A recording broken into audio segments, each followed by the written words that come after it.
अंगावर अंगभर कापड होती, चुलीत बोरी बाभळची लाकड होती। अंगावर अंगभर कापड होती, चुलीत बोरी बाभळची लाकड होती। रेशमच्या गव्हाचा जवा मुखी घास होता, तवलीत मटण शिजायचं साऱ्या गल्लीत वास होता। तवलीत मटण शिजायचं साऱ्या गल्लीत वास होता।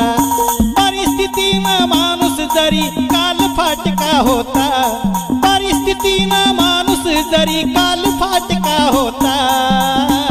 रंगनाथा रे तवा माणूस हा माणसात होता, रंगनाथा रे तवा माणूस हा माणसात होता। कुणाच्याच घरामध्ये टीव्हीचं खोकं नव्हतं, मोबाईल मध्ये हो राव कुणाचं डोकं नव्हतं। गुटक्याच्या पिचकारीनं भिंती रंगत नव्हत्या, ब्युटी पार्लर मध्ये हो राव पोरी झिंगत नव्हत्या।